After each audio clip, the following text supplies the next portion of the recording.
Hello and welcome. Before we begin our gentle journey along the Great Wall of China, take a moment to subscribe to our channel and softly tap the notification bell so you won't miss any of our calm, historical adventures. Now, settle into your seat or bed, take a deep breath, and let your mind drift as we explore this magnificent wall stretching quietly across mountains and deserts, holding centuries of stories, legends, and secrets. Relax, listen, and let the history of the Great Wall slowly unfold before you. The story of the Great Wall of China begins long before the first stones were laid, before the first emperor unified the lands, and even before the earliest kingdoms of China learned the art of nation building. To understand the wall, one must first understand the land that demanded its creation, an enormous stretch of mountains, deserts, plains, and nomadic frontiers where civilizations clashed for thousands of years. The Great Wall was never a single structure built at a single time. Rather, it was the result of fear, ambition, survival, geography, and the unbroken determination of countless generations. Northern China existed for millennia as a zone of interaction between settled farmers and mobile horse-riding tribes. The Yellow River Basin, cradle of Chinese civilization, produced agricultural communities dependent on fertile soil. Just beyond these farmlands were the endless grasslands, home to powerful nomadic cultures who survived through herding and movement. These two worlds were separated not by a natural divide, but by different lifestyles that often came into conflict. As early as 3000 BCE, archaeological evidence shows raids, territorial markers, and temporary defensive barriers made of earth and timber. By the time the first dynastic states of China emerged, around 2070 to 1600 BCE, the idea of securing borders became essential for survival. The early Xia and Shang dynasties wrote of dangers from the north, describing horsemen who attacked settlements and disappeared into the wilderness before organized forces could respond. Over time, Chinese rulers realized they needed not only armies, but barriers, something that could delay or prevent sudden invasions long enough for defenses to organize. This growing understanding led to primitive earthworks and ditches, the ancestors of what would one day become the Great Wall. These were not monumental structures, but they carried a monumental idea that walls could shape the destiny of a civilization. The settled communities of ancient China valued stability, agriculture, and continuity. To them, defense meant creating a physical line that preserved peace for their people. This cultural belief would influence Chinese policy for thousands of years.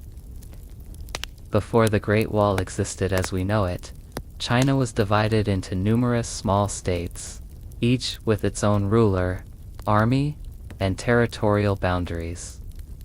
During the Western Zhou period, 1046 to 771 BCE, these states often built border fortifications to protect themselves, not only from northern tribes but also from rival Chinese states. The concept of walls became deeply rooted in their political strategy. Even early philosophical texts mention the importance of protecting the heartland with strong defenses. The geography of China further encouraged the creation of long, connected barriers. Northern China does not have large mountain chains or wide seas that can serve as natural borders. Instead, the land opens toward the Mongolian plateau, creating an accessible path for horseback riders. This meant that hostile forces could travel quickly and strike without warning. Farmers, unlike nomads, could not simply move away. Their lives depended on fixed land. This difference forced the Chinese to think in terms of protective boundaries. As centuries passed, engineering techniques improved. Rammed earth became the primary building material. Layers of soil, compacted with wooden frames, creating strong and durable walls. These structures left faint archaeological traces, yet they demonstrate that the idea of wall building was already a long-established tradition before imperial China even began. By 500 BCE, almost every major state in northern China built some form of border wall. These pre-imperial fortifications stretched hundreds of kilometers, forming the first true predecessors of the Great Wall. However, these early efforts were fragmented. Each state built independently, sometimes competing against neighbors. The walls were not aligned, not continuous, and not part of any single strategy. Some protected farmland, some enclosed valleys, and some guarded trade routes. But collectively, they revealed a mindset that would eventually bring the Great Wall into existence. The recognition that China's northern frontier required a long, connected line of defense. No single ruler, at this early stage, could have imagined the vast scale the wall would one day reach. Yet the motivation was already present: the desire to protect civilization from persistent threats. Chinese society placed great value on harmony, agriculture, and order. To preserve these ideals, leaders believed they must create structures that symbolized stability. Walls became more than fortifications. They were cultural markers of where the civilized world ended and where dangers began. As stories passed from generation to generation, the wall also took on a symbolic dimension. Ancient myths described giant serpents, divine guardians, or supernatural forces shaping the northern frontier. Though not historically accurate, these myths reveal how deeply the idea of a northern boundary was embedded in the Chinese imagination. People feared the unknown beyond the horizon and trusted in human-made structures to protect them. The environment itself played a major role in shaping the wall's future. The vast plains allowed nomadic tribes to maneuver swiftly, while rugged mountains gave defenders strategic advantages. Desert regions required innovative building techniques, using sand, reeds, and clay instead of stone. Over millennia, humanity and nature interacted to define where fortifications could stand and how they could endure. By the late Warring States period 475–221 BCE, the need for a massive, interconnected defense system became clear. Intensifying warfare among Chinese states and increasing pressure from northern confederations pushed rulers toward unprecedented architectural ambition. The stage was set for a unifying force, someone powerful enough to merge fragmented walls into something far greater. That moment arrived in the 3rd century BCE, but the origins of that incredible transformation lie here, in the early centuries of experimentation, adaptation, and fear-driven innovation. Part 1 ends with the realization that the wall was not born overnight. It was the product of thousands of years of cultural evolution, geographic necessity, and political struggle. The foundations of the Great Wall were psychological before they were physical, built first in the minds of leaders and only later on the mountains of China. Before the rise of a unified Chinese empire, the lands that would one day be called China were divided into many competing states. These states did not yet share a single identity, a unified military, or a centralized government. Instead, they lived in a world shaped by alliances, betrayals, shifting borders, and constant fear of invasion not only from rival Chinese kingdoms but also from the powerful nomadic tribes to the north. In this era, the earliest versions of the Great Wall began to take shape. Though no one at the time knew how enormous and historically significant these barriers would become. Going back to the Western Zhou period 1046 to 771 BCE, defensive thinking had already become crucial. Zhou rulers maintained control over dozens of semi-independent vassal states, each responsible for defending its own territory. As the central authority weakened later in the period, these states began to rely increasingly on fortifications. The need for local defense grew stronger because political unity was collapsing, and external threats exploited the instability. It was during this time that the northern states recognized the strategic importance of creating barriers not just around cities, but along the open frontier. The earliest substantial walls were built during the spring and autumn periods 772–76 BCE, when warfare became frequent. These walls were primarily made of rammed eartho mixture of soil compacted layer by layer. The technology was simple but effective. Wooden frames were set up, earth was poured inside, then repeatedly pounded with heavy tools to create a hard, durable mass. In some areas, crushed stones or gravel were added to strengthen the structure. Though primitive by later standards, these early fortifications could slow enemy cavalry, forcing attackers to fight on foot or search for narrow openings. The geography of each state determined how the walls were placed. States located near the Mongolian steppe, like Yan, Zhao, and Qin, faced the constant threat of raids. Their walls tended to be long, stretching across mountain passes, river valleys, and open plains. States in the southern regions, by contrast, built shorter fortifications around cities, farmlands, or river boundaries. This uneven development would later influence how the Great Wall evolved after the unification of China. One of the earliest large-scale walls was built by the state of Qi, located in what is now Shandong province. Historical sources date its construction around 400 BCE, although only fragments survive today. Archaeological records show that the Qi wall stretched hundreds of kilometers, making it one of the first extensive border defenses in Chinese history. Its purpose was not merely protection but also political.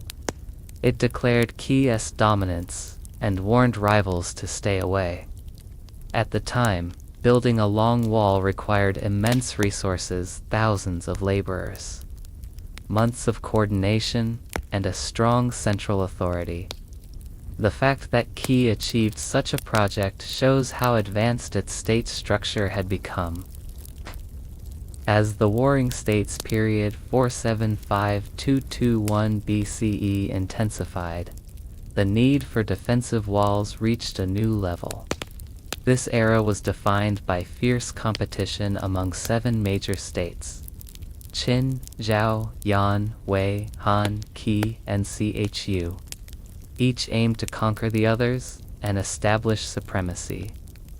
Because warfare was constant, rulers spent enormous resources on fortifications.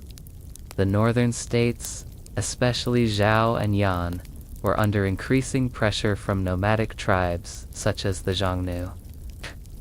To defend their borders, they built walls that combined earthworks with newly invented watchtowers. The state of Zhao built one of the most strategically important early walls, Around 340 to 300 BCE, the Zhao walls stretched across the northern frontier of present-day Shaanxi province. It was designed not only as a defensive line but as a communication system. Beacon towers were spaced so that signal fires could spread messages rapidly over long distances.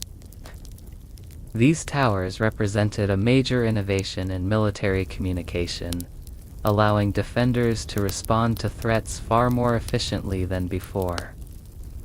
This idea would later become a defining feature of the Great Wall during imperial eras. The state of Yan also constructed massive fortifications around 300 BCE. Yan bordered dangerous northern tribes and depended on walls to protect vulnerable agricultural lands. Their walls often followed mountain ridges, creating natural defense lines that were difficult for cavalry to cross. Archaeological remains showed that Yan's walls were built with a mixture of earth and stone, adapted to the rugged terrain. These structures demonstrate how early Chinese engineers learned to use the landscape to enhance defensive capabilities. During this time, walls began to influence military strategy itself. Battles were often fought near these fortifications, with armies trying to protect or breach them. Unlike later imperial walls, which formed a unified frontier, warring states' walls served as political boundaries. They helped each state control its territory, protect its people, and regulate trade routes. In many regions, small communities lived near the walls, providing food, labor, and support to soldiers stationed along them. Life along these early walls was harsh. Soldiers faced cold winters, limited supplies, and constant danger from raids. The appearance of walls also changed migration patterns. Farmers who once lived in exposed plains moved closer to fortified lines. Border towns grew around garrisons, creating defensive communities. Markets, inns, and supply depots developed near major passes, forming early versions of the frontier settlements that would later thrive along the Great Wall. Despite these advancements, early walls had weaknesses. Many sections were not continuous. Some gaps were intentional, allowing Chinese armies to move through but also exposing vulnerabilities. Walls were built by different states with different standards, so they could not easily be joined into a single long line. Their heights varied, and some were only a few meters tall. They could stop small raids but often failed against large, organized invasions. Moreover, corruption and mismanagement sometimes led to poor construction or maintenance. In some cases, local officials diverted resources, leaving sections weak or incomplete. Nevertheless, these fragmented walls represent the true foundation of what would become the Great Wall. They demonstrated that large-scale border fortifications were not only possible, but vital. They showed later rulers that, with enough organization and labor, massive defensive systems could shape the destiny of an entire region. The knowledge gained how to build on mountains, how to signal danger, how to coordinate thousands of workers would later be used by the Qin Empire when it undertook one of the most ambitious engineering projects in ancient history. By the end of the Warring States period, China was ready for unification. Qin, the westernmost state, had grown stronger through military reforms, strict laws, and efficient administration. As Qin conquered rival states one by one, it inherited their scattered walls. This set the stage for the next great transformation, linking these early walls into something far greater. A single continuous barrier meant to protect a unified empire. The early walls were the prototypes. the first experiments of a civilization searching for security. They were not the Great Wall, but without them, the Great Wall could never have existed. As China moved toward imperial rule, the need for broader and more coordinated defenses became undeniable. Everything built during these centuries, every wall, every tower, every experience prepared the way for the legendary construction that would soon reshape the northern frontier forever. Long before the idea of a unified Great Wall existed, northern China was a patchwork of competing kingdoms locked in constant rivalry. From around 700 BCE, these states realized that survival depended not only on armies, but also on physical barriers that could slow the advance of enemies and mark territorial boundaries.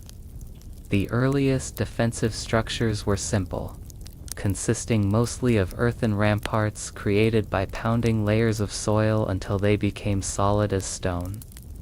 These barriers were not yet the Great Wall, but they were the first attempts at shaping lines of defense across the landscape. During the spring and autumn period, beginning in 770 BCE, states such as Qi, Yan, Wei, Cao, and Qin were emerging as regional powers. Their populations were expanding, their farmlands becoming more valuable, and their borders increasingly contested. Threats came from both inside and outside the cultural sphere. Internally, rival states raided one another for resources. Externally, nomadic groups like the Rongdi, and who moved swiftly across the steppes and often attacked border villages. These tribes possessed superior mobility on horseback, making them difficult to predict and harder still to repel. As a result, Chinese states began building long defensive lines to protect their agricultural centers. One of the earliest recorded border fortifications was constructed by the state of Qi around the early 7th century BCE. Sources mention that in 685 BCE, Qi strengthened its northern frontier with a long earthen embankment designed to protect croplands and settlements. Though the wall was rudimentary, it represented a significant change. Rulers had begun thinking not only about city walls but about territorial walls stretching across open countryside. Around the same time, the state of Yan, located in the northeast, also fortified its borders due to increasing pressure from nomadic groups. These early structures set a precedent for border defense, combining watchposts, checkpoints, and raised embankments into a continuous protective line. As Chinese states grew more powerful, the need for large-scale defensive barriers intensified. This expansion reached its peak during the Warring States period from 475 to 221 BCE, a time of unprecedented conflict and rapid technological development. Metallurgy improved, chariots evolved into cavalry units, and armies grew into hundreds of thousands. In such an environment, a defensive wall became more than a border marker, it was essential military infrastructure. By the 4th century BCE, several kingdoms had constructed extensive fortification systems that directly influenced the later Great Wall. The state of Qi built one of the longest early border walls along its eastern frontier, forming a protective arc that shielded coastal farmlands. Archaeological evidence shows packed earth walls rising several meters high and stretching for many kilometers, supported by ditches and moats. These walls were manned by patrols and used signal methods such as smoke by day and fire by night. In the Central Plains, the state of Wei undertook its own defensive projects. Around 370 BCE, as Wei came under increasing attack from Qin and Shao, It built long earthen barriers to defend its western territory. These fortifications also guarded strategic passes that controlled movement between river valleys. Further west, the rising power of Qin constructed multiple walls to protect itself from the wrong tribes and rival states. These structures laid the foundation for what Qin would later unify into the first version of the Great Wall. After 221 BCE to the north, the state of Zhao faced constant pressure from nomadic horsemen. In response, Zhao initiated one of the earliest large-scale frontier wall projects in northern China. Between 325 BCE and 300 BCE, Zhao built a long barrier in what is now Inner Mongolia, marking a true boundary between sedentary agricultural life and the nomadic world of the steppes. This barrier was not only for protection, but also for controlling trade, migration, and diplomatic relations with the Xiongnu, who were beginning to emerge as a dominant northern power. By the late 3rd century BCE, a complex network of regional walls crisscrossed northern China. None of these were connected, and each belonged to a different kingdom. Yet together, they represented the earliest form of border engineering on a massive scale. They also demonstrated that Chinese rulers had begun to think of territory in linear terms: defense lines, borders, and strategic boundaries. When Qin eventually unified China in 221 BCE, the new empire inherited these separate defensive systems. Qin Shi Huang saw the potential in joining and expanding them into a single great barrier, transforming scattered walls into the earliest version of the Great Wall. These Pritchin walls were the ancestors of the mighty structure that would come later, built from necessity, shaped by constant warfare, and stretching across rugged land. They show how the idea of a protective wall slowly matured over centuries. What began as isolated earthen fortifications gradually evolved into a national defense strategy, setting the stage for one of the most iconic architectural achievements in human history.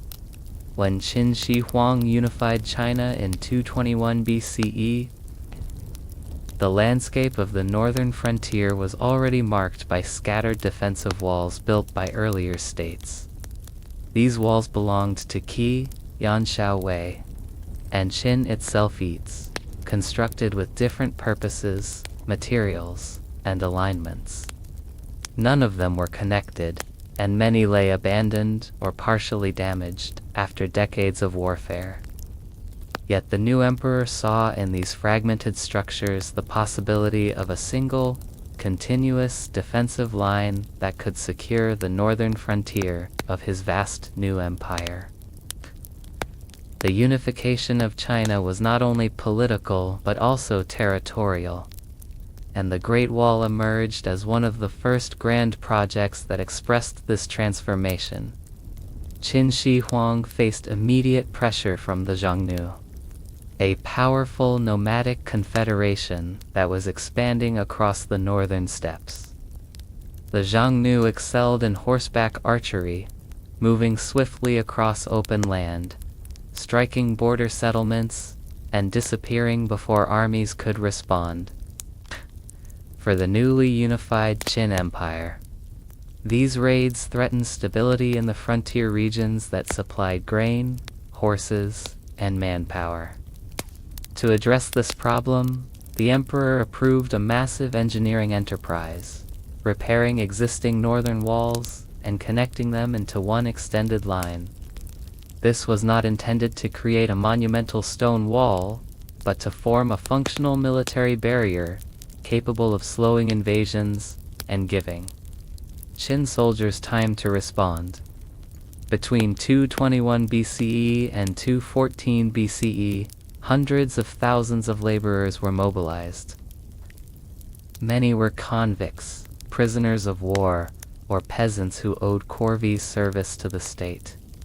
They worked in harsh environments, from steep mountain ridges to wide-open deserts, facing bitter winters and scorching summers. Records suggest that the workforce included artisans, engineers, and military officers who organized the construction into coordinated sections. The primary technique used was rammed earth, a method perfected during earlier centuries. Workers built wooden frames, filled them with layers of soil mixed with small stones, and pounded them repeatedly until they formed thick, solid walls capable of lasting decades. The Qin engineers did not attempt to build a single straight wall, but followed the contours of the land. They placed the fortifications along mountain ridges, high plateaus, and natural choke points where nomadic armies were likely to advance. Watchtowers and beacon platforms were constructed at regular intervals, allowing soldiers stationed at one point to communicate quickly with the next, using smoke by day and fire by night. This system created an early warning network that stretched from the Liaodong Peninsula in the east to the Gansu Corridor in the west, securing vital routes leading into the interior of the empire. The construction was immense in scale, but it was also deeply costly in human life. Many workers perished due to overwork, starvation, extreme cold, and dangerous terrain. Unlike later legends that exaggerate the brutality, historical evidence still indicates that hardship was severe. The empire was new, resources were stretched thin, and building the wall was only one of many vast projects happening simultaneously, including the imperial roads, canals, and the emperor's own mausoleum. The Great Wall became both a symbol of Qin's ambition and the heavy burden placed on its people. Once completed, this early Great Wall was not the stone structure familiar today. It was primarily an earthen defense line reinforced with wooden stakes, trenches, and compacted soil. Yet it served its strategic purpose. The Xiongnu were pushed back, and the northern frontier stabilized long enough for Qin to consolidate its administration. General Meng Tian, who led many of the frontier campaigns, is often credited with securing the northern border through both military action and the wall-building efforts. The existence of the wall also reshaped frontier life. Garrison towns emerged along the defensive line, supplying soldiers with food, weapons, and horses. Roads were extended to connect distant posts, enabling faster troop movement.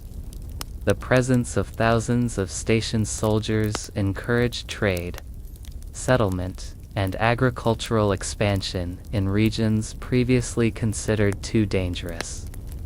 Although the wall itself was a military creation, it influenced patterns of migration and economic activity for decades to come. However, the Qin dynasty was short-lived. After the death of Qin Shi Huang in 210 BCE and the fall of the dynasty in 206 BCE, neglect and rebellion weakened the maintenance of the frontier defenses. Still, the idea that China's northern frontier should be protected by a unified defensive wall did not disappear. The foundation had been laid, both physically and conceptually. Later dynasties would rebuild, expand, and refine the wall, turning Qin's practical military barrier into a lasting symbol of Chinese civilization. The Qin era marked the moment when the Great Wall first emerged as a coherent project.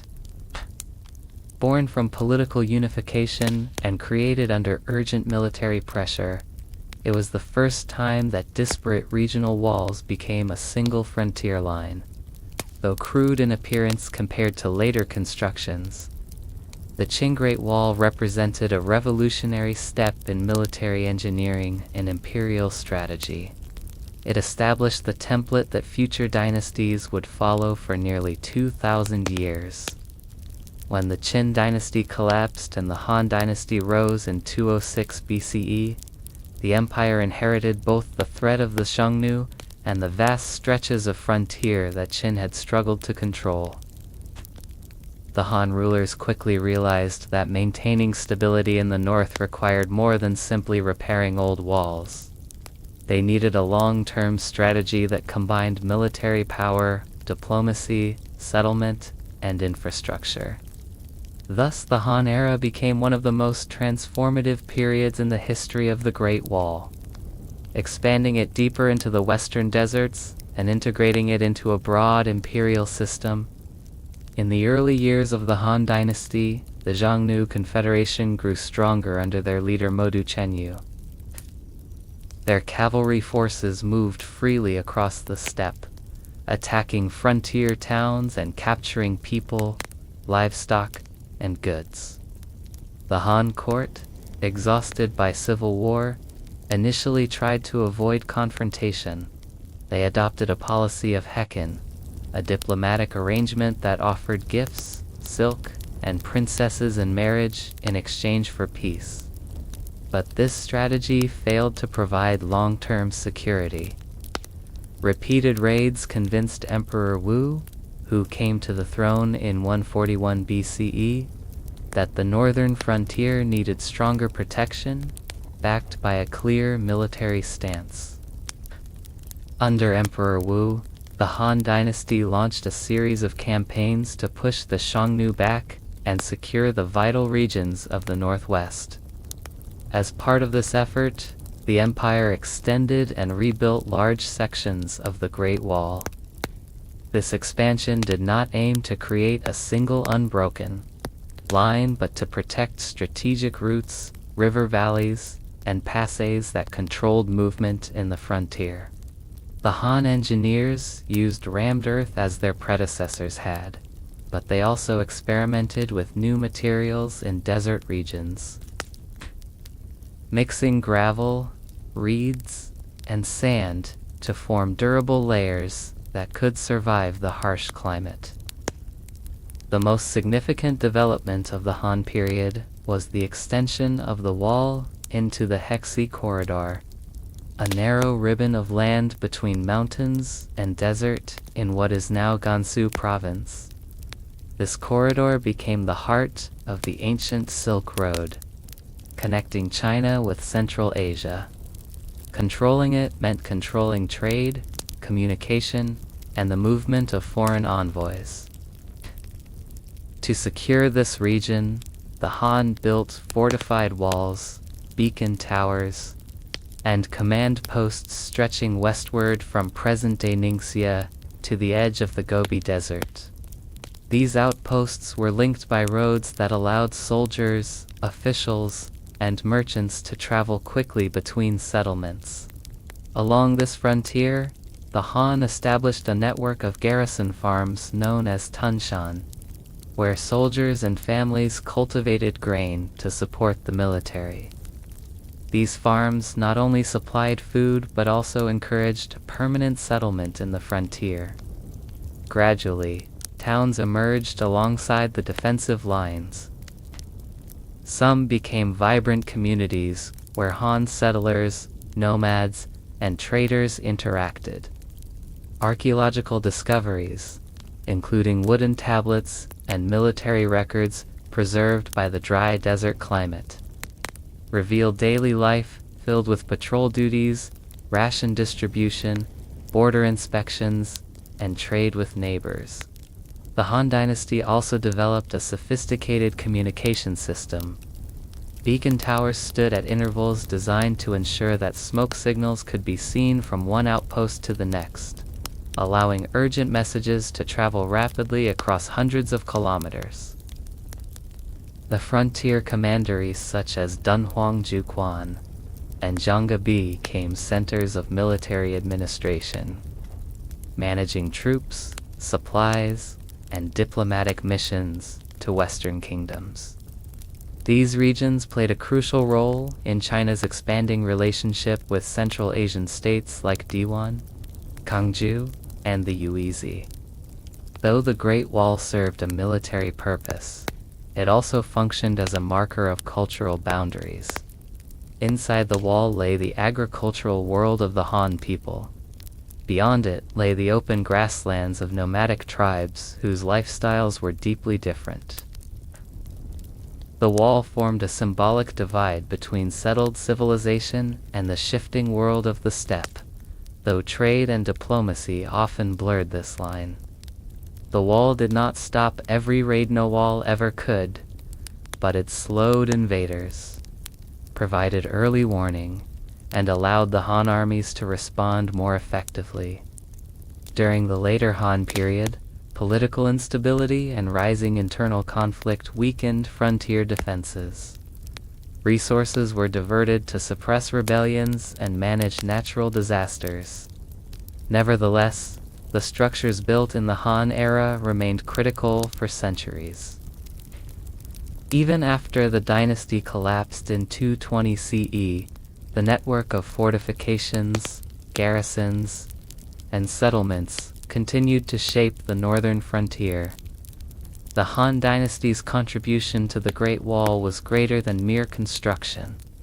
It transformed the wall from a temporary defense line into part of a long-term imperial strategy. It extended Chinese influence deep into Central Asia, protected the Silk Road, and supported the growth of frontier communities. It also left behind a vast legacy of documents, ruins, and artifacts that offer one of the clearest windows into ancient border life. In many ways, the Han era elevated the Great Wall from a regional defense system into a key instrument of foreign policy, economic control, and cultural expansion. After the collapse of the Han dynasty in 220 CE, China entered one of the most turbulent eras in its history. The empire fractured into regional kingdoms, warlords rose and fell, and nomadic peoples gained control over large territories in the north. This long age of political disunity, stretching across the Three Kingdoms period to 22 to 80 CE, the Western Jin and its collapse to 65 to 316 CE, and the Northern and Southern Dynasties era 386 to 581 CE, dramatically changed the role of the Great Wall. Instead of one unified empire building and maintaining a continuous frontier, multiple competing states constructed, rebuilt, or abandoned walls according to their own needs. The Great Wall of this era was not a single structure, but a shifting mosaic of defensive lines shaped by circumstances and survival. In the immediate aftermath of Han rule, the Three Kingdoms Wei, Wu, and Shu focused mainly on consolidating their internal power rather than northern expansion. The most important developments related to the frontier occurred in the Kingdom of Wei, which controlled the northern territories. Wei inherited many Han fortifications and attempted to maintain garrisons in regions vulnerable to nomadic incursions. However, the state lacked the stability and resources to expand the defensive network significantly. Instead, its effort remained limited to safeguarding important river valleys and mountain passes. The next major phase unfolded with the rise of the Western Jin dynasty in 265 CE, which temporarily reunited China. The Jin court attempted to re-establish control over the northern borderlands, but internal weakness, corruption, and factional disputes left it vulnerable. In 311 CE, the capital Luoyang was seized by nomadic forces, and in 316 CE, the Jin lost control of northern China entirely. The collapse of Jin marked the beginning of the 16 Kingdoms period, a chaotic century during which numerous statesmen, founded by Xiongnu, Xiangbai, Jikung, and Di peoples, ruled over the north. These states used some of the Han-era frontier walls, but had no overarching strategy of connecting or maintaining them. Their priorities were short-term survival and military dominance, not long-term border engineering. During this time, several nomadic-led regimes constructed their own defensive lines, but these were localized structures designed to protect their capitals or agricultural zones rather than to serve as imperial borders.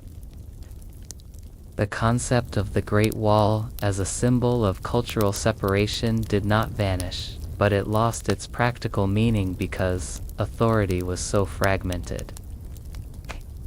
Some northern rulers even encouraged the movement of nomadic herders across former frontier lines, further eroding the traditional border distinctions.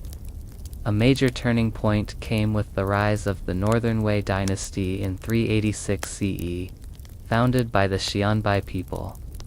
Although originally nomadic, the Northern Wei rapidly adopted Chinese-style governance, agriculture, and architecture. By the 5th century, they controlled most of northern China and sought to stabilize their borders against rival tribes such as the Rouran. Recognizing the value of frontier defenses, the Northern Wei undertook significant construction projects.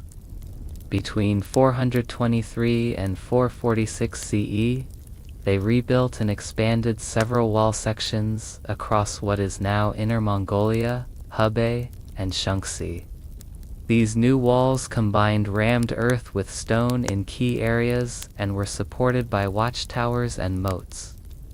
They were not intended to be a single continuous line, but they formed one of the most substantial defensive systems of the era. The Northern Wei also encouraged agricultural settlements and established military colonies along their frontier. These settlements provided food for garrisons and helped create a loyal, stable population in contested regions. The Xianbai rulers understood that walls alone could not protect an empire. They needed controlled migration, administrative organization, and local economic support. Their frontier policies laid the groundwork for later dynasties that would reunify China. Meanwhile, the southern Chinese states during this same era, Eastern Jin, Liu Song, Southern Qi, Liang, and Chun focused primarily on defending the Yangtze River and did not build northern walls. Their military concerns were internal stability and defense against northern invasions, not steppe threats. As a result, the tradition of northern wall building became primarily associated with the states that controlled the northern plains. By the late 6th century, China stood on the edge of reunification. The fragmentation of the previous centuries had left the northern frontier dotted with walls, fortresses, and abandoned posts from different eras and different regimes. Some stretches had been carefully maintained by Northern Wei, while others had crumbled into dust. Yet this scattered network of defenses preserved the memory of the ancient border lines that earlier dynasties had established. As the Sui dynasty prepared to restore imperial unity, these remnants provided the basis for new, larger projects. The era of division did not produce a single Great Wall, but it kept alive the tradition of frontier defenses. It also introduced new peoples, new construction methods, and new political ideas about borders.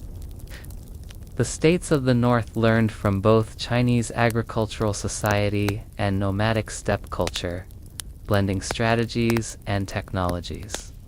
By the time China was finally reunified in 581 CE, the concept of the Great Wall had evolved. It was no longer just a line of defense against outsiders. It had become part of the deep historical fabric of the northern plains, a landscape shaped by centuries of conflict, adaptation, and cultural exchange. The reunification of China under the Sui dynasty 581 to 618 CE marked a turning point in frontier management. After centuries of fragmentation, the Sui emperors faced the daunting task of re-establishing control over the northern territories, many of which had been neglected, abandoned, or partially destroyed during the Northern and Southern dynasties period. The northern frontier remained vulnerable to incursions from nomadic groups, especially the remnants of the Rouran and emerging Turkic peoples. Recognizing the strategic importance of fortifications, the CE initiated large-scale repair and construction projects along existing walls. Though the dynasty was short-lived, its efforts laid the foundation for the Tang dynasty's more sophisticated frontier policy. Sui engineers rebuilt earthen walls in strategic mountain passes and along river valleys, reinforcing older northern way structures. These walls were not monumental in size, but they served to protect agricultural settlements, garrison troops, and key transport routes. The Sui also constructed military roads connecting northern garrisons to the central plains, enabling rapid troop movements. This integration of infrastructure and defensive walls reflected an emerging understanding that borders were not only physical barriers, but also logistical networks. With the rise of the Tang dynasty 618 to 907 CE, the northern frontier entered a new phase of sophistication. The Tang Empire inherited both the physical walls and the administrative systems of its predecessors. Unlike earlier dynasties, the Tang combined military fortifications with diplomacy, trade, and cultural integration. The empire established commanderies along the northern border, each responsible for maintaining portions of walls, training troops, and managing settlements. These commanderies were connected by newly built roads that facilitated communication and supply. Tang frontier policy emphasized both defense and expansion. While walls were repaired and strengthened in vulnerable areas, the dynasty also sought to project power northward through campaigns against the Kaitiarches and other nomadic confederations. The walls served as staging points for military operations, as well as defensive lines to protect Han Chinese settlements. Soldiers stationed at frontier garrisons performed multiple roles, maintaining walls, monitoring nomadic movements, and conducting agricultural activities to sustain the troops. The Tang period also saw cultural and economic transformation along the frontier. Settlers, merchants, and artisans moved into garrison towns, blending local and nomadic traditions. Markets emerged near walls, facilitating trade in horses, grain, silk, and salt.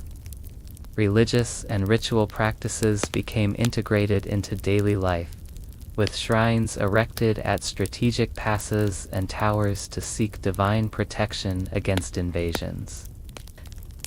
Walls, while primarily military in function, had now become central to the social and cultural fabric of the frontier. Despite these achievements, the Tang Great Wall did not resemble the continuous stone and brick fortifications of later periods. Most walls were still composed of rammed earth, reinforced where necessary with stones and timber. Harsh winters, flooding, and erosion required constant maintenance. Imperial records describe extensive repair campaigns undertaken every few decades, coordinated by central officials and local governors. These campaigns were labor-intensive, relying on corvée labor, local levies, and conscripted soldiers. By the late Tang era, pressures from northern nomadic groups intensified once again. The weakening of central authority during the 9th century led to a gradual decline in wall maintenance. Some frontier garrisons were abandoned, leaving sections vulnerable. Nonetheless, the Tang dynasty had established enduring practices, linking defensive walls with roads, garrisons, agriculture, and cultural integration. These principles would influence the reconstruction and massive expansion undertaken by the later Ming dynasty. The Sui and Tang eras illustrate a critical evolution in the history of the Great Wall. No longer simply a boundary for defense, the wall had become a dynamic part of imperial strategy, combining military, economic, and cultural functions. By the 10th century, the northern frontier was both physically fortified and socially organized, setting the stage for future dynasties to create the iconic wall that has endured in history and imagination. Following the fall of the Tang dynasty in 907 CE, China entered a period of political fragmentation known as the Five Dynasties and Ten Kingdoms era. The Central Plains were no longer under unified control, and northern China in particular became a contested landscape where Chinese successor states and nomadic regimes struggled for supremacy. During this era, the maintenance and construction of the Great Wall suffered, while threats from steppe nomads intensified, reshaping the northern frontier. With the collapse of Tang authority, control over the northern walls fragmented among emerging powers. The five dynasties later Liang, later Tang, later Jin, later Han, and later Jun ruled parts of the north, sequentially, but for short durations. Their political instability meant that resources for wall maintenance were often scarce. Many sections of the existing Tanjira earth walls deteriorated, while frontier garrisons received minimal support.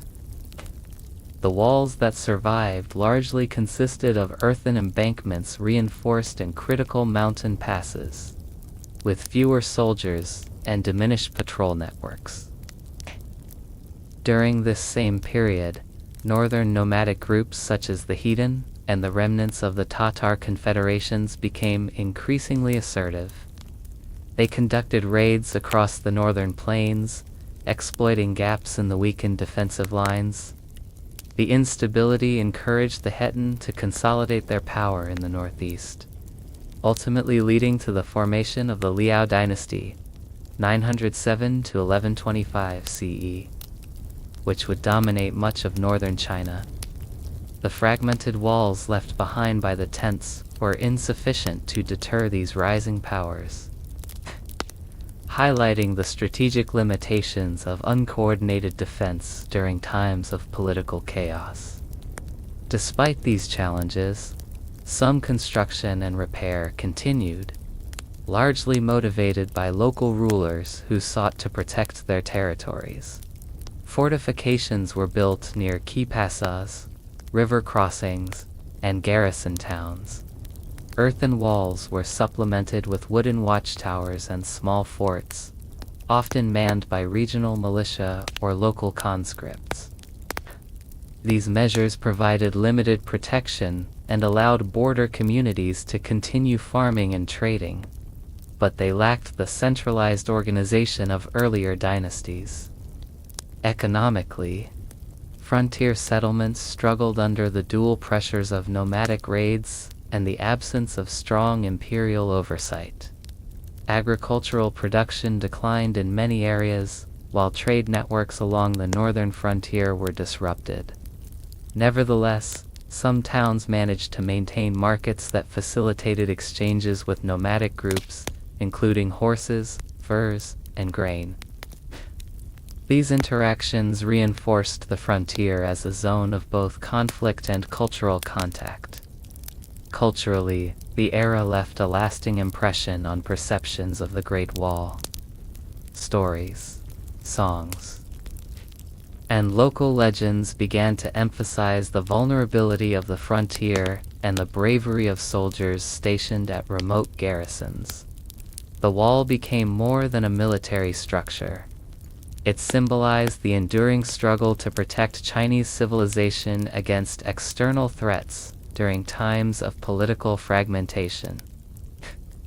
By the end of the Ten Kingdoms period in 960 CE, the groundwork for reunification under the Song dynasty was emerging.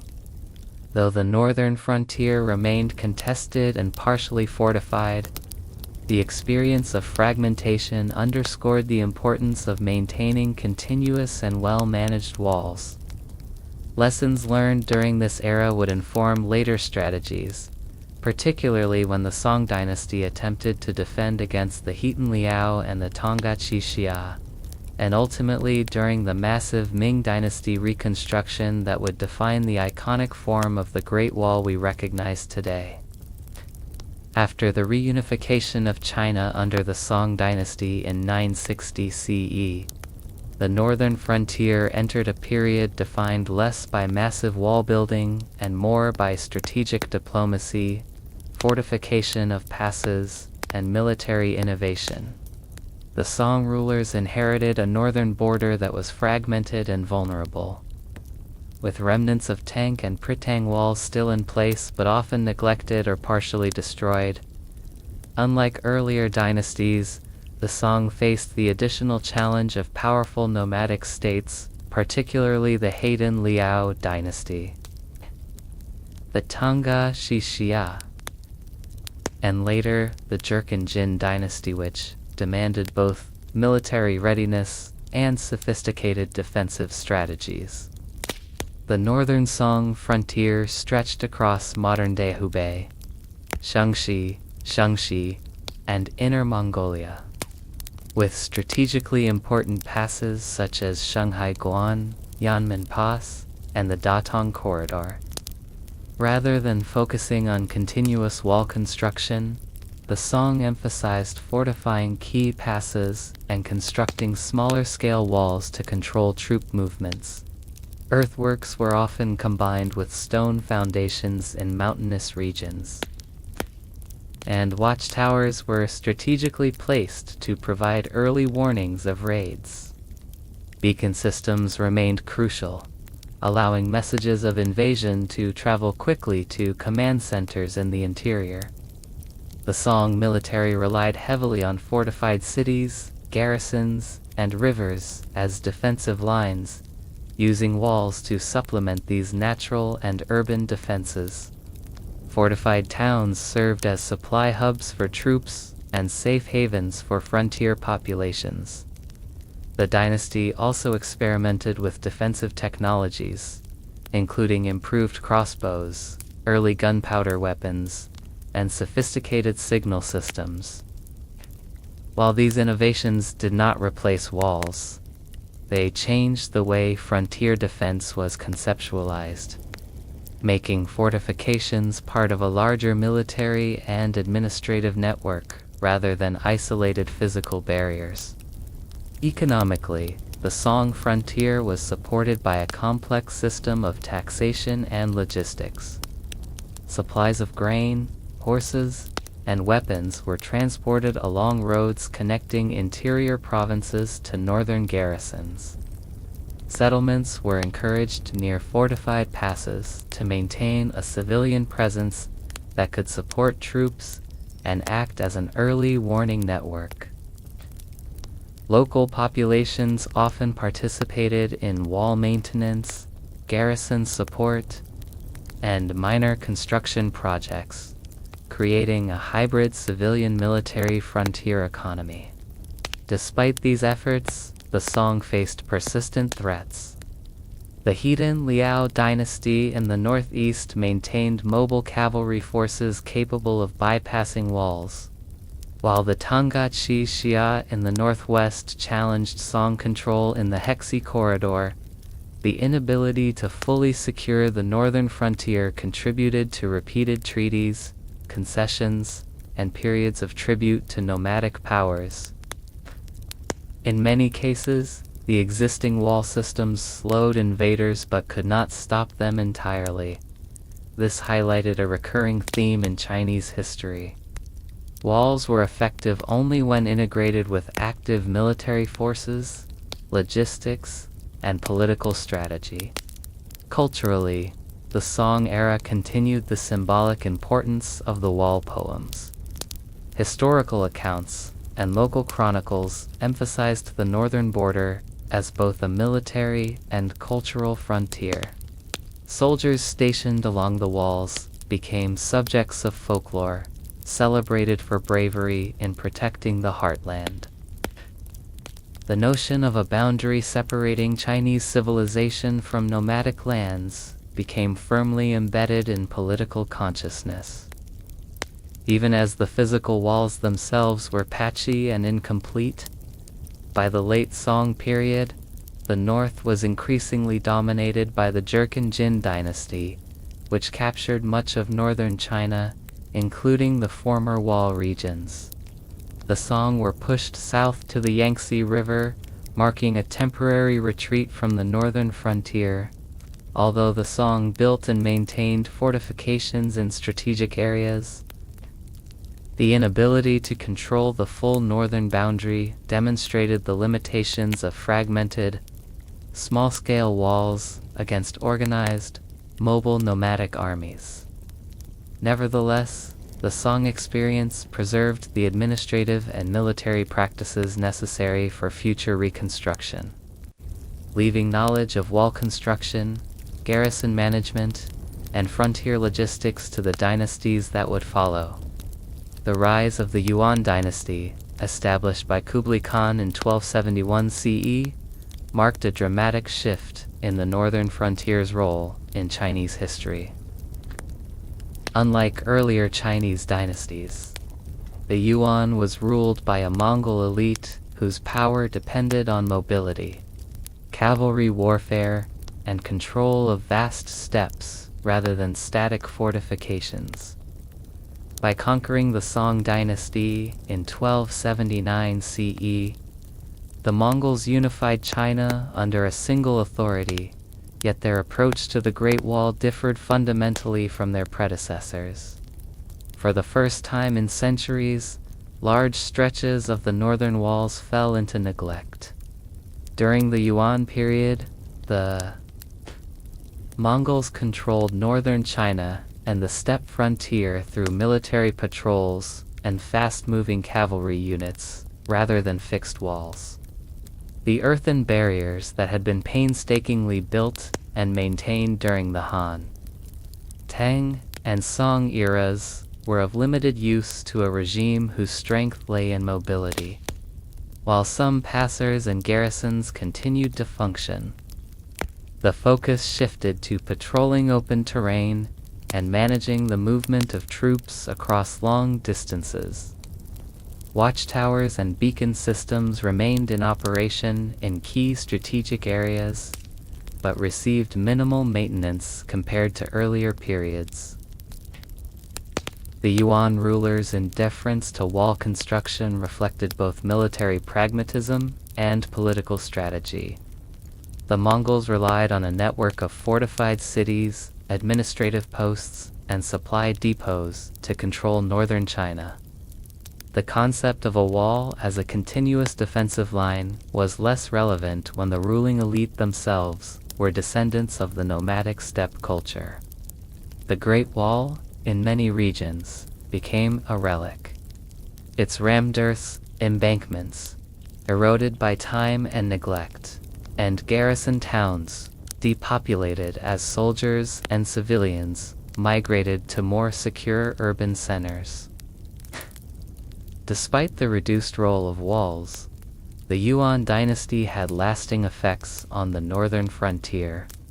The Mongols integrated Chinese infrastructure with their own logistical networks, building roads, postal stations, and supply depots along the old wall lines. They fortified key mountain passes and river valleys when necessary, ensuring control over trade routes and military corridors. This approach preserved knowledge of frontier defense, even if the continuous wall as a defensive symbol was largely abandoned. Cultural impacts during the Yuan era were also significant. The wall, though neglected in many regions, continued to appear in historical records, local folklore, and maps. Its symbolic meaning persisted, representing the boundary between sedentary Chinese civilization and the steppe, even as the rulers themselves emerged from the nomadic tradition. Artistic depictions in Yuan paintings occasionally referenced the wall, often emphasizing its antiquity and its role in past dynasties rather than its practical function in contemporary defense. Economically, frontier settlements along the old wall lines experienced decline. Agriculture in northern passes and garrison towns suffered as military presence decreased. Trade with nomadic groups became less regulated, and population density in border regions fell. Yet some towns remained active, serving as hubs for postal services, regional governance, and local commerce. These surviving settlements preserved the institutional memory necessary for later dynasties to resume wall construction. By the end of the Yuan dynasty in 1368 CE, China was again in turmoil, with widespread rebellion leading to the rise of the Ming dynasty. The northern frontier, long neglected under Mongol rule, presented both an opportunity and a challenge. The ruins of the old walls, fragmented garrisons, and decayed watchtowers offered a foundation upon which the Ming rulers would embark on the most ambitious reconstruction and expansion of the Great Wall in Chinese history. The Yuan period thus represents a transitional phase 1, in which the wall lost much of its functional role but retained its symbolic, cultural, and strategic importance, setting the stage for its monumental revival in the next era.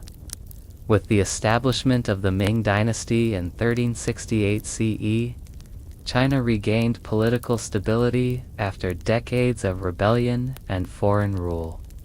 One of the earliest concerns for the new dynasty was securing the northern frontier against renewed threats from nomadic groups, particularly the Oirat Mongols and remnants of the Yuan loyalists. The Ming rulers understood that effective defense required more than temporary fortifications. They envisioned a continuous and fortified Great Wall that would protect the heartland and consolidate their sovereignty. The Ming reconstruction began by repairing existing walls inherited from previous dynasties, particularly those built during the Han, Northern Wei, Tang, and Song periods. Over time, the dynasty expanded the wall extensively, stretching thousands of kilometers across mountains, deserts, and plains. Unlike the earthen embankments of the past, the Ming employed brick and stone in key areas, especially mountain passes and strategic garrisons. Rammed earth remained in less critical sections due to cost and material availability, but wherever practical, durable materials were used to ensure long-term stability.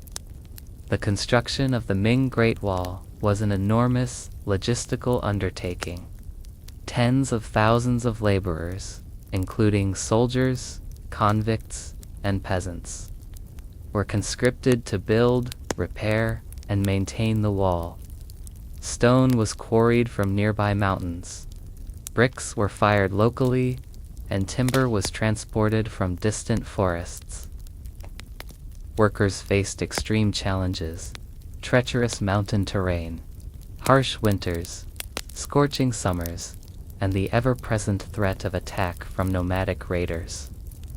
Many laborers perished due to exhaustion, disease, and accidents, making the wall not only a military achievement but also a testament to human endurance and suffering. Strategically, the Ming Wall was designed to serve multiple purposes. Watchtowers were constructed at regular intervals to observe movements on the steppe and signal alerts using smoke and fire. Beacon towers transmitted messages rapidly across long distances. forming a network of communication unprecedented in earlier Chinese history. Gates and passes controlled access to interior regions, allowing soldiers to monitor trade, migration, and potential invasions. Garrisons stationed along the wall were supported by a carefully organized supply system, including roads, granaries, and horse posts, ensuring that troops could respond effectively to threats. The Ming Great Wall also integrated natural geography into its design. Mountain ridges, cliffs, rivers, and valleys were incorporated to enhance defensive capabilities. The wall zigzagged over rugged terrain, creating natural obstacles that slowed enemy cavalry and funneled attackers into predictable routes. In flat plains, earthworks were reinforced with stone foundations, trenches, and moats. These engineering adaptations made the Ming Wall one of the most formidable military structures of its time, capable of deterring large-scale invasions from northern nomadic tribes. Life along the wall was a mixture of military vigilance and civilian activity. Frontier towns emerged to support garrisons, providing food, tools, and housing for soldiers and their families. Trade continued with nearby communities, both Chinese and nomadic, supplying horses, grain, and luxury goods. Agricultural settlements supported the wall by producing essential resources, while soldiers maintained constant patrols and manned the watchtowers. The wall thus became a dynamic ecosystem, combining defense, settlement, and commerce. Culturally, the Ming Great Wall was a symbol of imperial strength and Chinese resilience. It represented the ability of a centralized state to organize vast human and material resources to protect civilization from external threats. The wall was celebrated in official records, local chronicles, poems, and paintings. Its imposing presence reinforced the idea of a boundary between the agrarian Chinese world and the nomadic steppes, both practically and symbolically. By the end of the Ming Dynasty in 1644, the Great Wall had reached its most famous form, though it would later suffer damage and partial neglect during the Qing Dynasty. The Ming construction established the iconic stone and brick architecture recognized today. The wall stood not only as a military barrier but also as a cultural monument, embodying centuries of Chinese ingenuity, perseverance, and adaptation to the challenges of the northern frontier. When the Qing dynasty rose to power in 1644 CE, the strategic meaning of the Great Wall changed in a fundamental way. The Qing were themselves a northern people of the Manchus, who came from beyond the wall, establishing their rule after the collapse of the Ming, because their origin lay outside the boundary traditionally guarded by the wall. Its role as a defensive barrier diminished. Instead, the frontier expanded far beyond the wall's historical limits, pushing deep into Manchuria, Mongolia, and Xinjiang. As a result, the Great Wall gradually shifted from an active military structure to a symbolic reminder of earlier eras. The Qing rulers controlled vast northern territories, incorporating regions that had once been home to powerful nomadic confederations. Unlike earlier dynasties that relied on walls to protect against northern invasions, the Qing actively governed these frontier lands, reducing the need for large-scale wall defense. Garrisons remained in some passes, and occasional repairs were made to certain sections, but the wall was no longer central to national security. Instead, the Qing focused on diplomacy, alliances, military campaigns, and administrative strategies to maintain control over steppe and desert regions. In important frontier areas such as Shanhai Guantha, easternmost gate of the wall, and the entry point through which the Manchu forces first past limited maintenance, continued to preserve strategic passages. Fortifications around key military corridors were repaired intermittently, not for major defense but to ensure smooth movement of troops and supplies. Watchtowers and beacon towers along some segments remained in use, though the beacon communication system fell into disrepair as the wall's military relevance decreased. The Qing preferred to manage the frontier through banner garrisons, fortified settlements, and mobile cavalry units, rather than rely on immobile structures. They established military farms and administrative centers across northern China and Inner Asia, creating a more flexible defense system. These methods allowed them to respond quickly to threats from groups such as the Oirat Mongols and the Dzungars. The Great Wall, in this context, became secondary, still standing as a monumental presence but no longer the backbone of frontier security. Economically, communities along the wall continued to survive through agriculture, trade, and local industry. Some towns remained active supply posts for traveling officials, soldiers, and merchants. Others declined as garrisons withdrew and trade routes shifted. In many remote regions, sections of the wall slowly deteriorated due to erosion, weather, and lack of maintenance. Bricks were occasionally removed by local villagers for building houses or fortifying farms, allowing nature to reclaim certain stretches. Culturally, however, the wall remained significant throughout the Qing era. Scholars, travelers, and officials wrote about its grandeur, often praising it as one of the greatest achievements of earlier dynasties.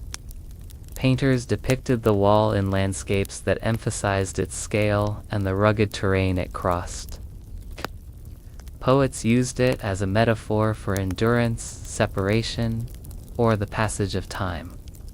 Foreign visitors, increasingly arriving in China during the 17th–19th centuries, recorded their impressions of the wall with awe, contributing to its growing fame beyond Asia.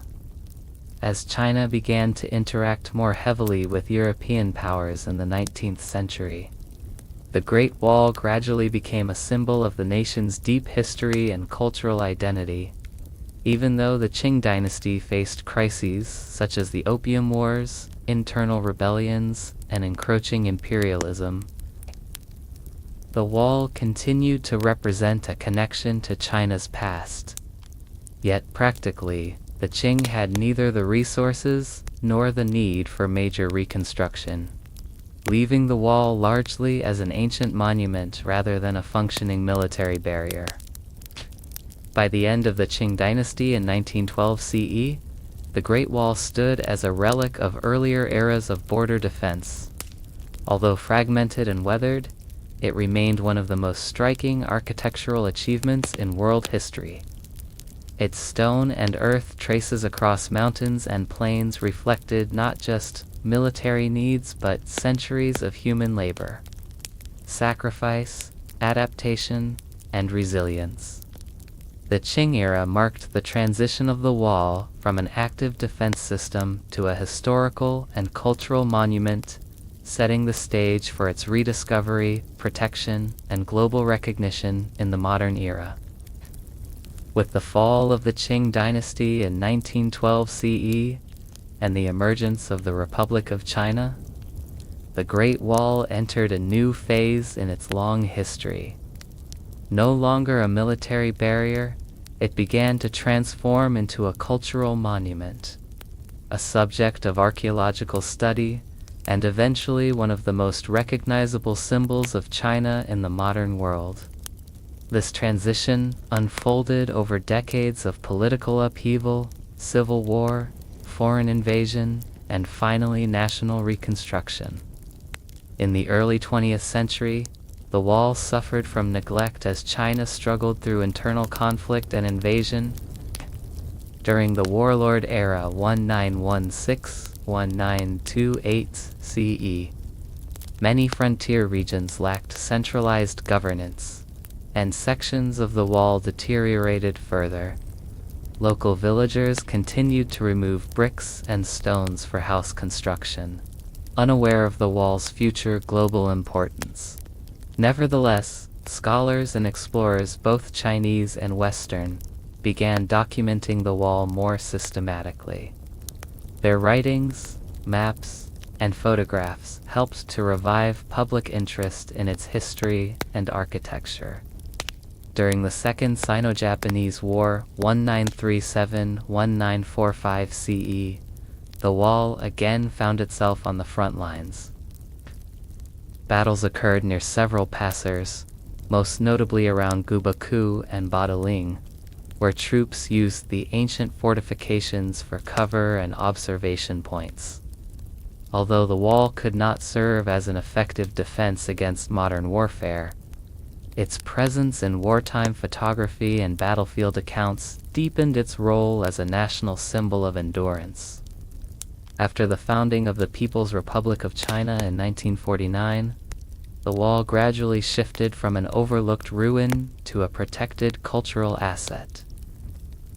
In the early decades of the PRC, China focused on rebuilding the nation's economy and infrastructure. Large-scale wall preservation was not yet feasible.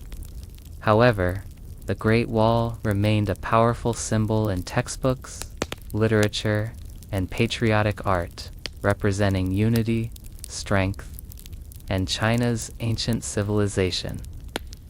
A major turning point came in the 1980s, when China opened more fully to international tourism. The government invested heavily in restoring key sections, especially near Beijing, battling the most accessible and best preserved segment. Underwent significant renovation and became the first portion of the wall restored for large-scale tourism. In 1987, the Great Wall was designated a UNESCO World Heritage Site, confirming its status as a monument of global cultural importance. This recognition sparked a new era of preservation and archaeological research. Teams of scholars documented previously unknown sections in remote mountains, deserts, and grasslands. Surveys revealed forgotten branches from the Han Dynasty, beacon networks from the Ming era, and fragile earthworks from the northern dynasties. Advanced technologies such as satellite imagery, drones, and ground-penetrating radar enabled researchers to map the wall more accurately than ever before. At the same time, efforts to protect the wall face challenges: urban expansion, tourism pressure, natural erosion, and illegal construction all threatened the integrity of different segments. To address these problems, China enacted new cultural heritage laws, established protected zones, and promoted public awareness about preservation. Community-led initiatives in rural regions began repairing minor sections and restoring pathways, reinforcing the connection between local identity and the historical landscape. In the 21st century, the Great Wall stands not only as a historical monument, but also as a cultural icon with global resonance. Millions of travelers visit restored sections each year, while untouched stretches in remote landscapes offer glimpses into the wall's ancient past. It continues to inspire art, film, literature, and scholarship worldwide. The wall represents engineering mastery, the endurance of Chinese civilization, and the complexity of human history, its triumphs, hardships, and transformations across thousands of years. Today, the Great Wall remains a living heritage. Researchers continue to uncover hidden segments, Preservationists work to protect vulnerable areas, and cultural institutions highlight its significance in exhibitions and educational programs. As China evolves, the wall remains a constant reminder of the nation's vast history. Stretching from the early fortifications of the warring states to the refined architecture of the Ming Dynasty and into the modern era of cultural preservation. Its stones may weather, and its towers may crumble, but its legacy endures an enduring testament to human ingenuity, resilience, and the passage of time. As the world entered the 20th and 21st centuries, the Great Wall transcended its historical and geographical origins to become a global cultural icon. No longer merely a defensive structure or a relic of China's ancient past, it evolved into a powerful symbol representing human determination, architectural brilliance, and the creative spirit of civilizations.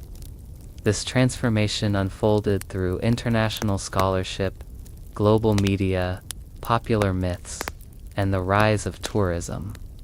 One of the earliest global myths that gained popularity during the 20th century was the claim that the Great Wall could be seen from the moon.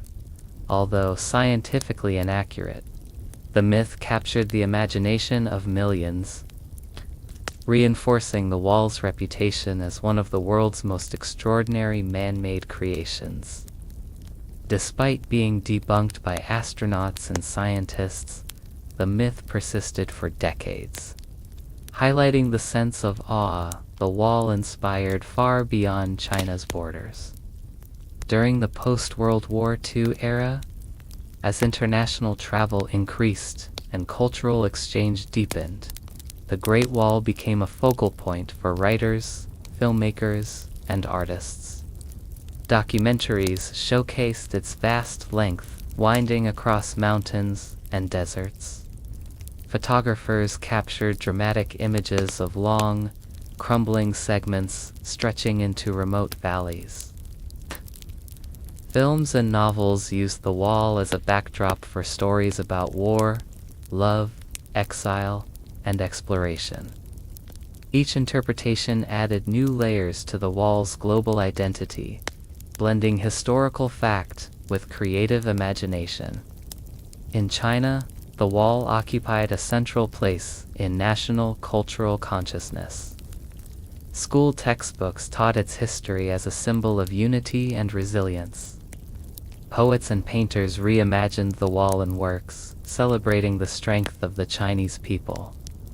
Cultural festivals, museum exhibits, and heritage programs emphasized the wall's importance not just as a monument, but as a bridge connecting modern China with its ancient heritage.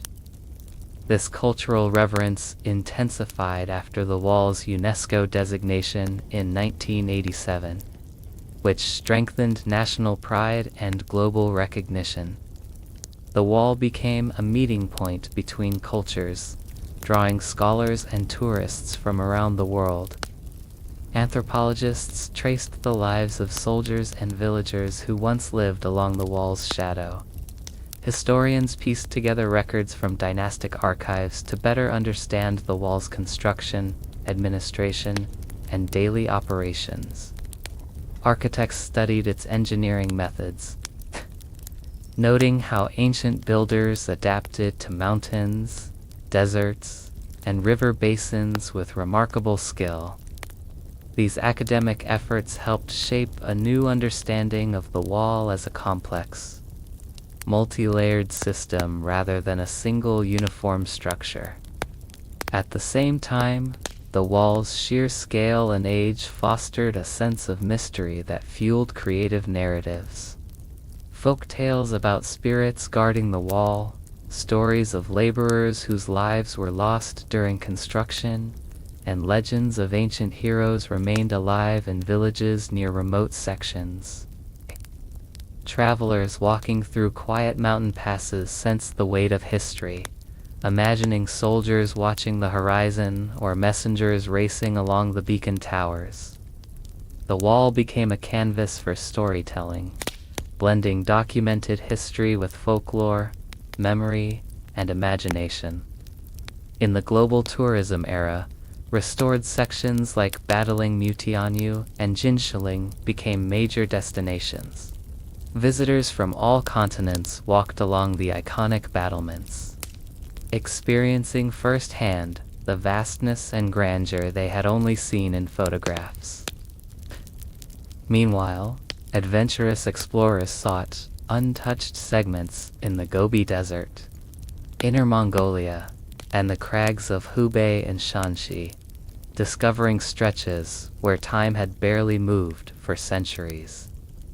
The contrast between restored and wild sections deepened the wall's mystique, drawing attention to both its enduring strength and its fragility. As awareness of cultural preservation grew worldwide, the wall's future became a topic of global concern. Environmental erosion, seismic activity, sandstorms, and human encroachment threatened many stretches. Governments, conservation groups, and local communities collaborated to develop sustainable methods of restoration, documentation, and protection.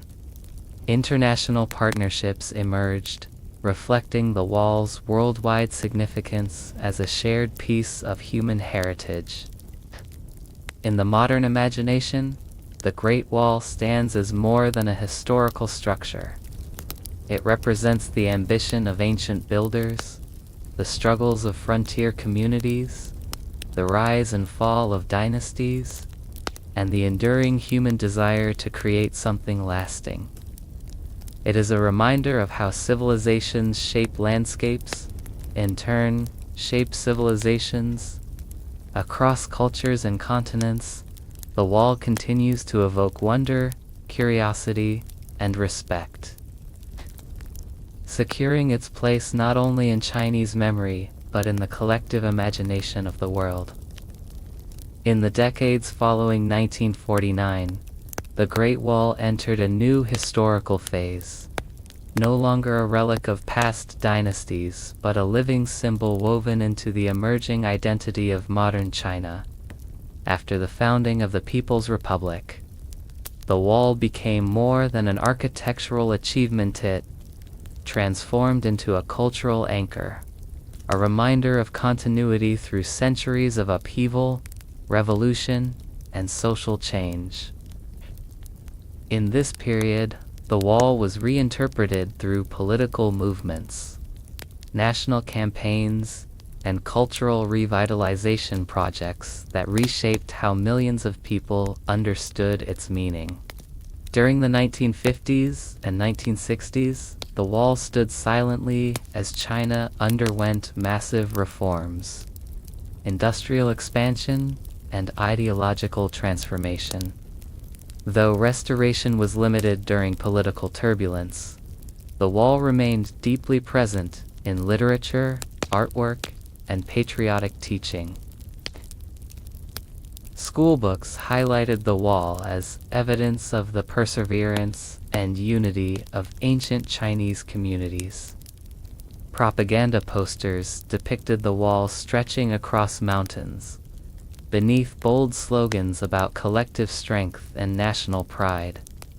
Even without active preservation during this era, the wall played a symbolic role, representing the endurance of Chinese civilization through centuries of foreign invasions and internal struggles. By the late 1970s, after the Cultural Revolution ended and China opened its doors to global exchange, the importance of the Great Wall grew dramatically. The government recognized the need to preserve and present the wall not just as a national treasure, but as a cultural bridge linking China to the world. Restoration efforts began in earnest, focusing first on the sections closest to Beijing Bedeling, Mutayunyu, and later Jinshiling. Teams of engineers, archaeologists, historians, and local villagers worked together, balancing structural repair with the preservation of original materials. During the 1980s, the wall became a powerful emblem of China's rising global presence. State leaders brought foreign dignitaries to the wall to showcase national heritage. Photographs of political ceremonies atop the battlements appeared in newspapers around the world, reinforcing the image of the wall as a testament to China's historical resilience. Cultural performances were staged in nearby mountain passes, and documentaries highlighted both the engineering brilliance of ancient builders and the modern nation's pride in safeguarding such a monumental legacy. A defining moment came in 1987, when the Great Wall was officially recognized as a UNESCO World Heritage Site. The announcement carried immense symbolic weight. It acknowledged the wall not only as China's achievement, but as part of the shared heritage of humanity. Global scholars, conservationists, and travelers turned their gaze toward the wall, eager to understand its vast, complex history. Tourism expanded rapidly. Restored sections saw millions of visitors each year, while lesser-known stretches attracted adventurers, seeking untouched landscapes where wild stone towers still watched over silent valleys. This new era brought challenges as well. Increased tourism caused erosion in some sections, while rapid urbanization in northern China threatened segments buried beneath farmland, roads, and expanding villages. Sandstorms from the Gobi Desert battered rammed earth fortifications in Gansu and Ningxia. Efforts to protect the wall required advanced methods, digital mapping, environmental monitoring, and cross-regional cooperation among local governments. Preservation conferences brought together experts from across China and later from around the world to share techniques for safeguarding ancient stonework, earthen ramparts, and fragile beacon towers. For ordinary Chinese citizens, the wall remained a symbol of personal connection to history. Families visited during holidays, climbing steep stone steps to take photographs against the sweeping panorama of mountains and sky. Students wrote essays comparing their life challenges to the perseverance of ancient soldiers who guarded frontier towers. Artists painted long scrolls showing the wall in changing seasons, buried in winter snow, glowing under autumn sunlight, fading into mist during early spring. Poets evoked the wall's quiet power, describing it as a thread stitching together the land's northern edge. In popular culture, the wall's image expanded even further. Films portrayed dramatic battles along its battlements. Television dramas featured stories of generals defending mountain passes. Advertisements used the wall to represent reliability and unity.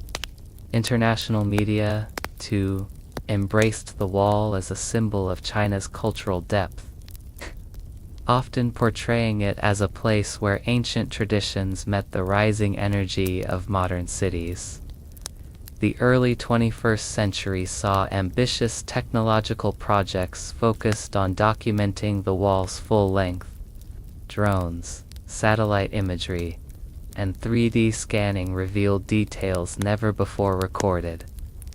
Archaeologists discovered long hidden segments buried under sand or vegetation.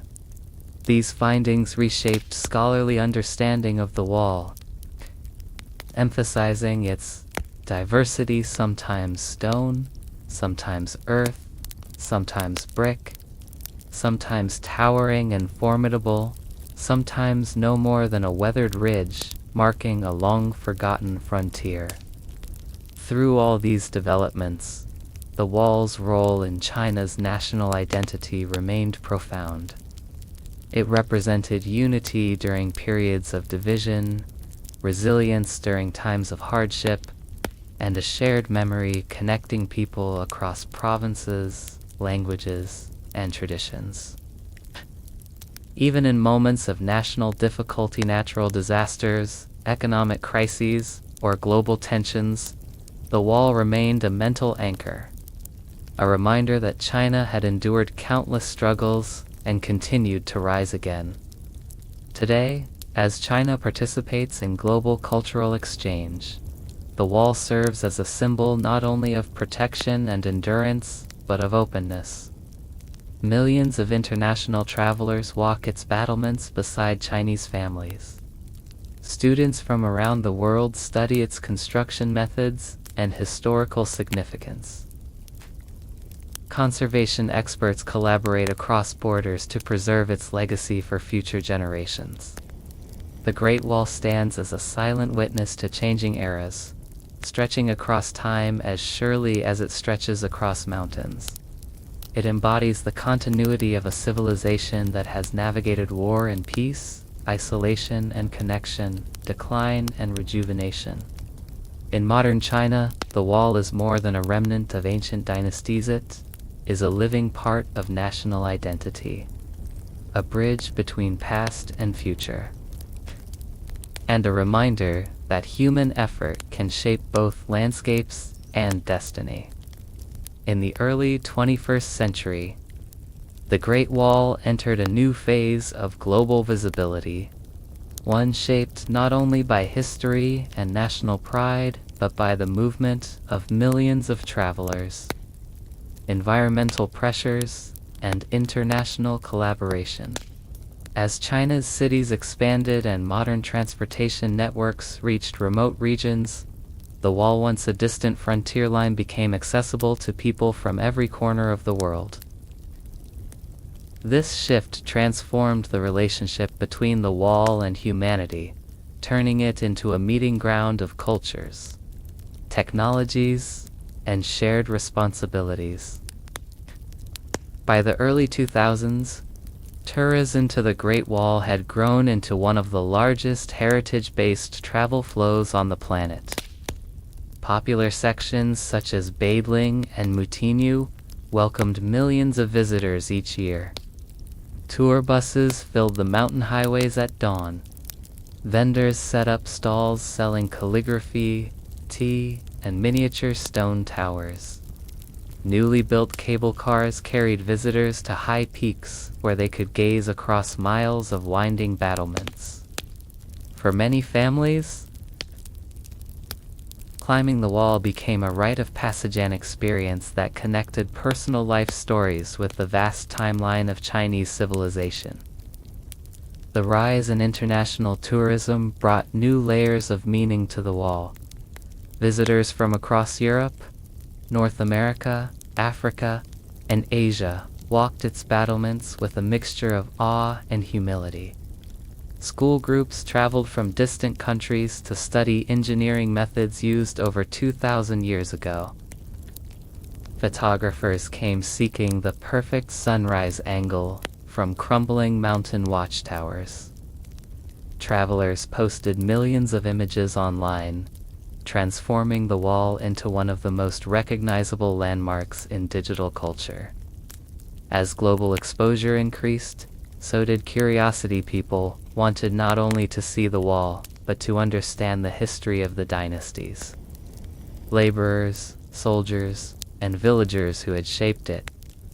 Yet this sudden influx also brought serious challenges. Heavy foot traffic wore down stone steps in restored sections. Graffiti appeared on bricks in busy areas. Plastic waste accumulated near entrances until strict regulations were enforced. The pressure of modern development crept closer to the walls, edged highways, apartment complexes, and tourism facilities reshaped the landscape once guarded by beacon towers. Conservation experts warned that, without sustainable planning, the wall's most accessible segments risked long-term damage. Even more worrying were the remote stretches far from major cities. In Inner Mongolia, Ningxia, and Gansu, Hundreds of kilometers of rammed earth walls faced erosion from strong winds, sandstorms, and extreme temperature changes.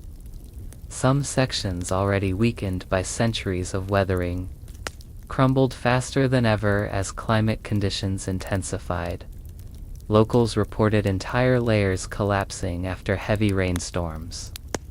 In places where farmland expanded, portions of the wall were unintentionally covered by soil or dismantled for building materials. These vulnerabilities highlighted the vast scale of preservation required. No single agency or region could handle the task alone.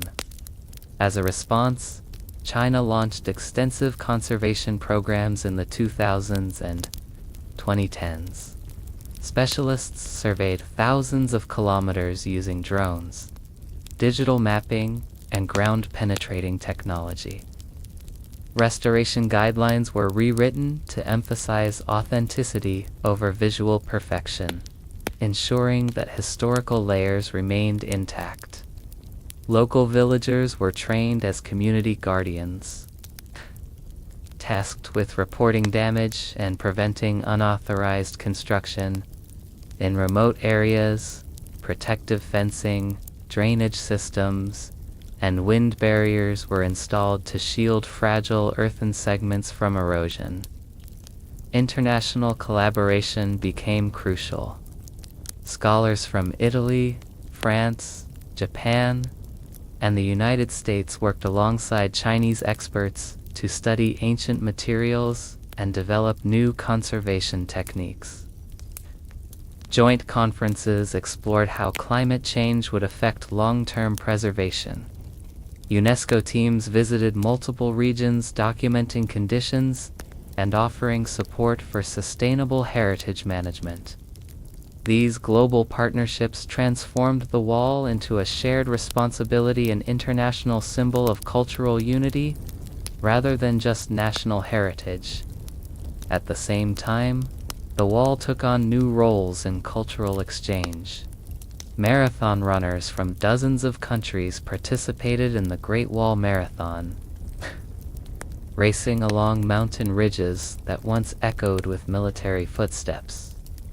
Filmmakers chose wild, untouched segments as cinematic backdrops, bringing remote regions into global view. Artists created installations inspired by the walls, rhythms, its repeating curves, its sudden drops, its ancient silence. Musicians composed symphonies echoing the vastness of the frontier. Writers described the wall as a metaphor for endurance, limitation, ambition, and connection. For the people living in villages along the wall, this era brought economic opportunity. Guest houses, trekking tours, and cultural workshops allowed villagers to share local history, traditional food, and regional legends with travelers. Farmers who once tended isolated fields now guided visitors to wild watchtowers, describing stories passed down through generations. Children grew up bilingual, speaking Mandarin and English to greet tourists, helping revive cultural traditions that had nearly faded. Yet, even with modernization and global attention, the wall retained its air of mystery. Travelers who ventured to the untouched sections discovered landscapes where time felt suspended.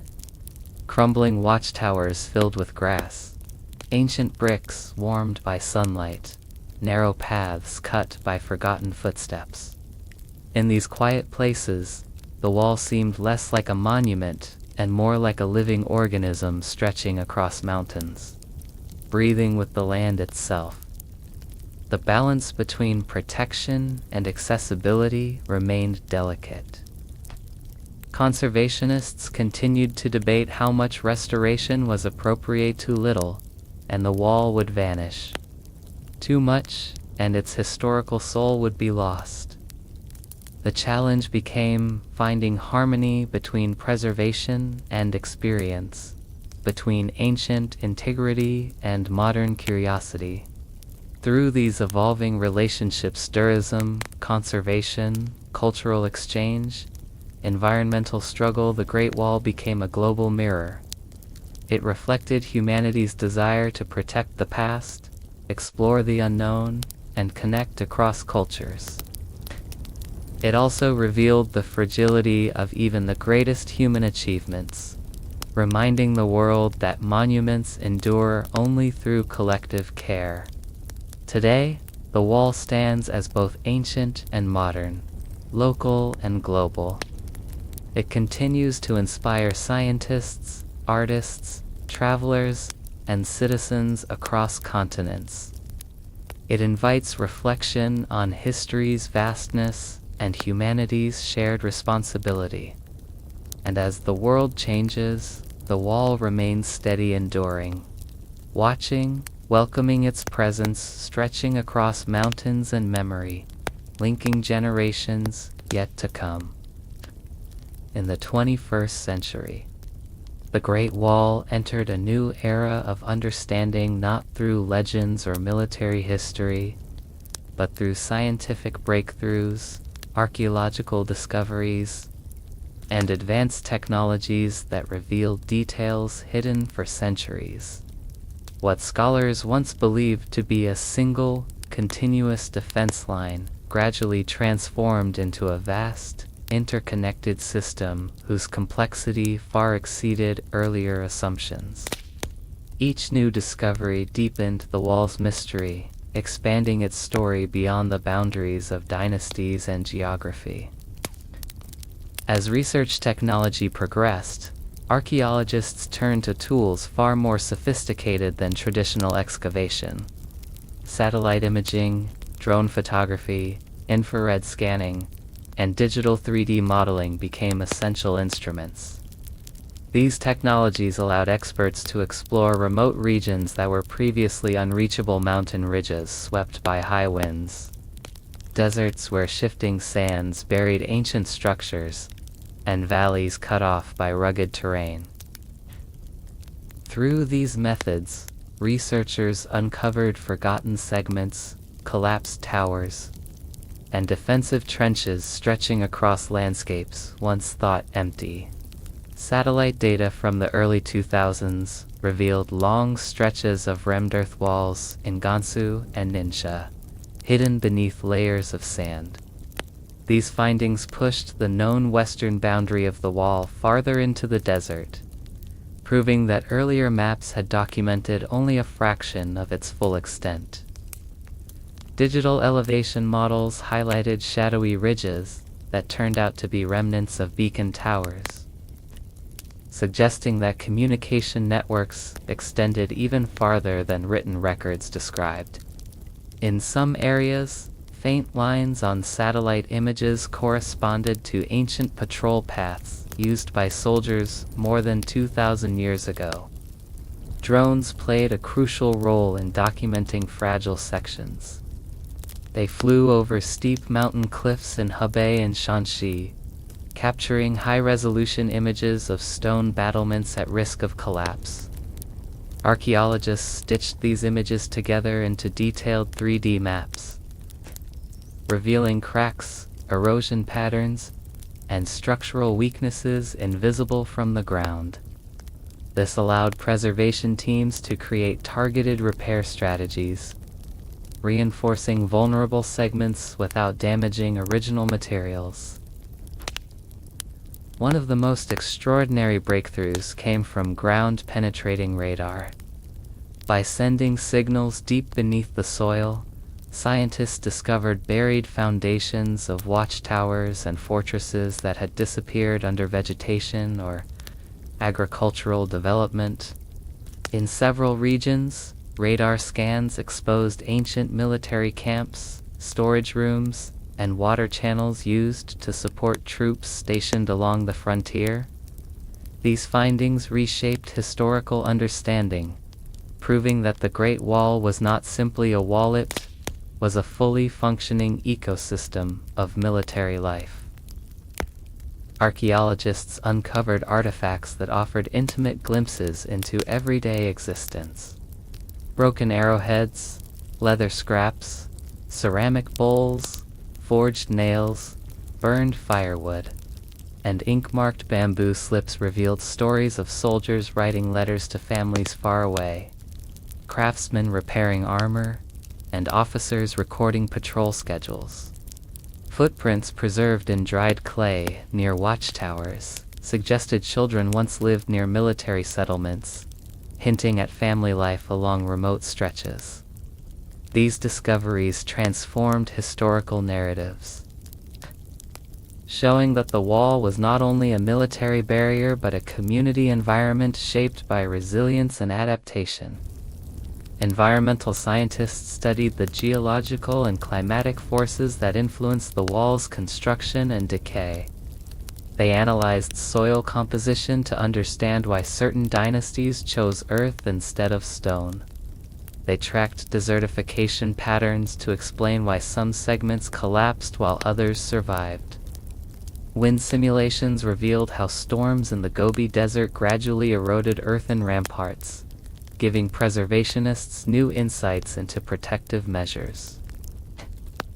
Climate models helped forecast future risks: rainfall shifts, temperature extremes, and seasonal moisture changes that could accelerate the deterioration of ancient structures.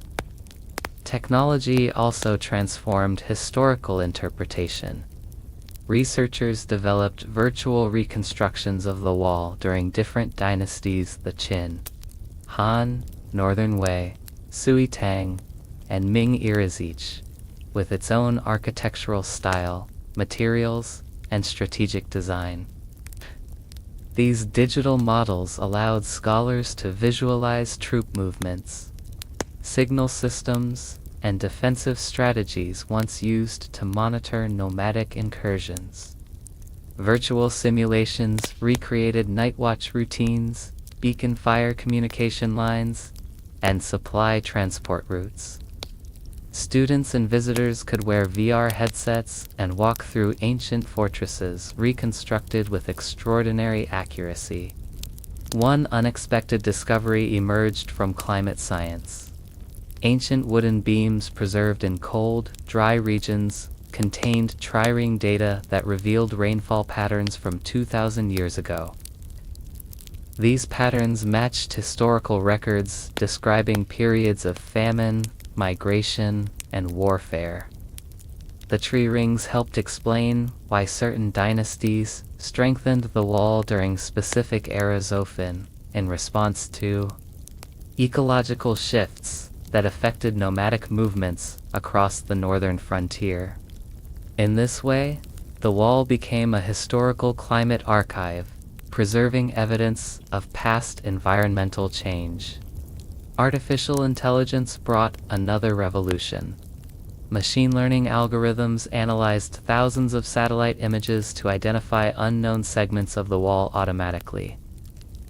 AI programs could distinguish between natural ridges and human-made structures, mapping subtle traces of ancient earthworks with remarkable accuracy. Digital archives grew rapidly, containing millions of images, survey notes, and historical documents. Scholars from multiple countries accessed the data online, allowing global collaboration on an unprecedented scale. Through all these advancements, the wall's identity evolved once again. It was no longer merely a symbol of strength or endurance, it became a massive scientific archive, containing engineering knowledge, environmental data, and cultural stories spanning centuries. The wall emerged as a bridge between past and future, connecting ancient builders with modern researchers who used cutting-edge technology to reveal lost chapters of human history. Archaeological discoveries and technological research did more than uncover stones and artifacts.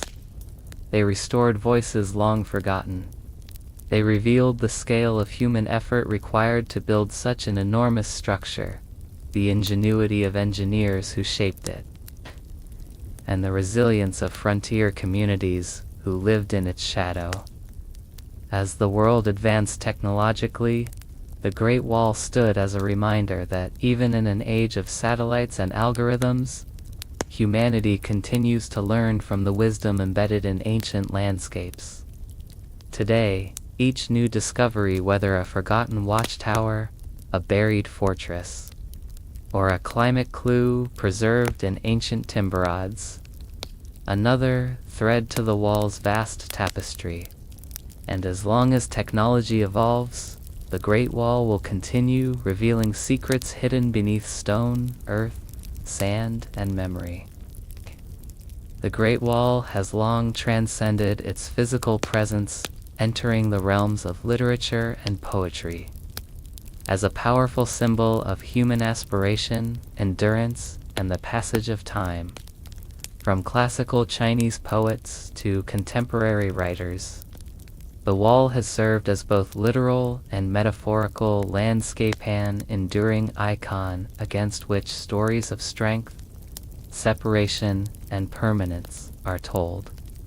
Its sheer scale, twisting through mountains, valleys, and deserts, offers a natural canvas for imagination, inspiring reflection on the human condition across centuries. In early Chinese poetry, particularly during the Tang and Song dynasties, the wall often represented the vigilance and dedication required to protect the homeland.